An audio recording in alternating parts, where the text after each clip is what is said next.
Hello, welcome back to my channel. Today I'm going to be doing story time. This particular story is going to be from when I saved my uncle's life as a teenager. So I'm about 14, 15-ish, and I was home sick with a very, very bad case of laryngitis. I couldn't even whisper or talking hoarse. I couldn't talk at all. So I'm homesick, kind of taking it easy and laying down. Well, I sit up to take a sip of a drink, and my uncle is in the kitchen cooking dinner for my aunt. My aunt had to eat an early dinner.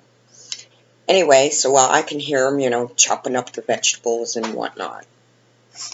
And as he's chopping up the vegetables, I hear a thump, a crash, and another thump.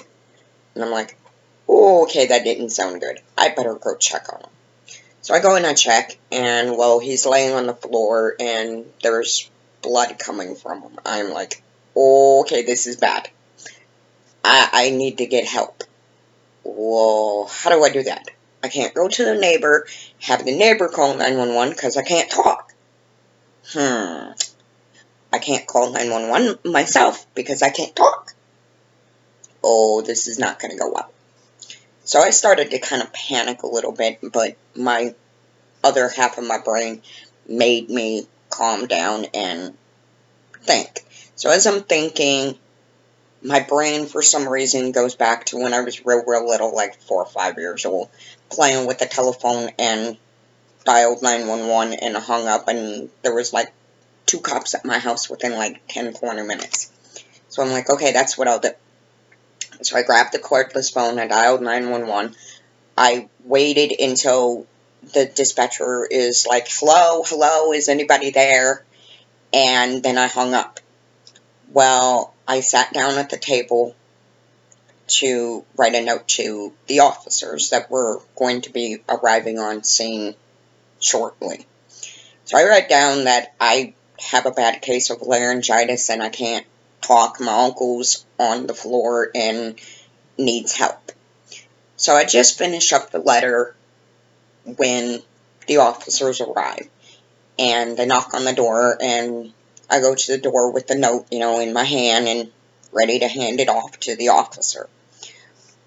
One of the officers asked me, once I opened the door, did you call 911? And I nodded, and I'm trying to hand him the note, and he's like, okay, well, what's wrong?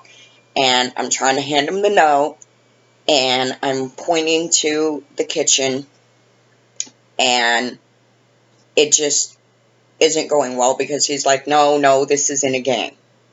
And I shake my head no and try to get him to take the note and point to the kitchen, and he's not understanding. He's just not getting it. And I'm starting to get really frustrated by now because I can't talk. So I'm like, I'm freaking out. Well, his partner is watching this whole thing go down and goes, oh, can I see that paper? I was so glad to have somebody take the paper that I darn near poked the poor guy in the eye with it. I'm like, so he takes the paper, he reads it, he looks up at me, our eyes meet, and I just understand, I know right away he understands. So I moved out of the way, and he rushes in, and I'm pointing him to the kitchen.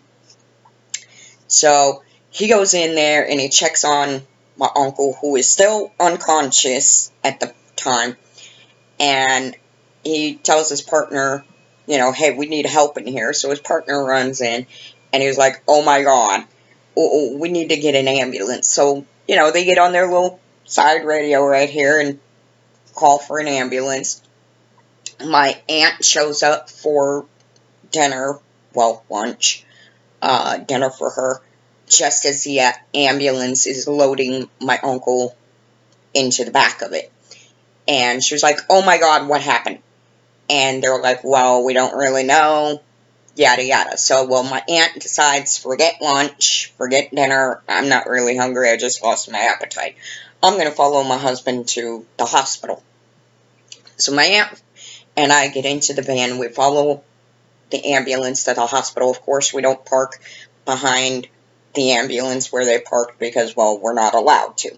So we park in, the parking lot and we rush in.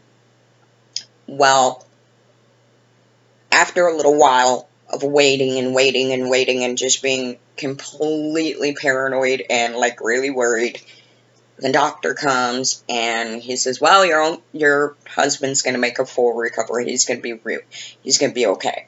He had a light stroke and lost his balance and fell and hit his head, as well as cutting himself with a knife. Not badly, but And he looked at me and he goes, you really should thank your granddaughter here, because if it wasn't for her quick thinking, he probably would have died or would have had some serious injuries going on.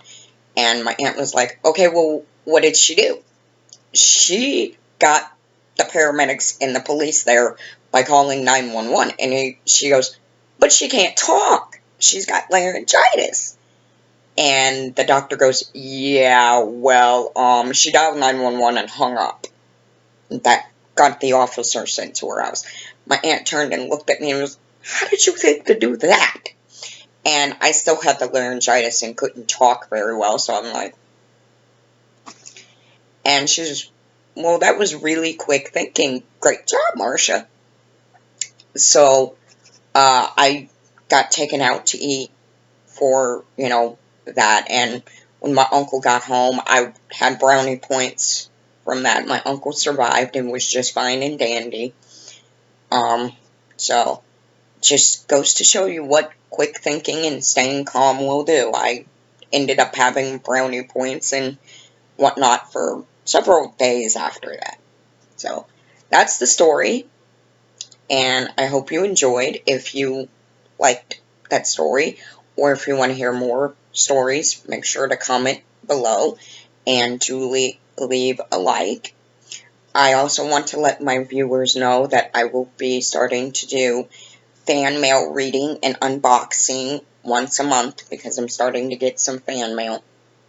And so, be sure to send letters or drawings or whatever. I'll leave the mailing address in the description below. So, you guys have a great day. Thanks for joining me. Be sure to join back next week when there'll be another video. Gotta fly.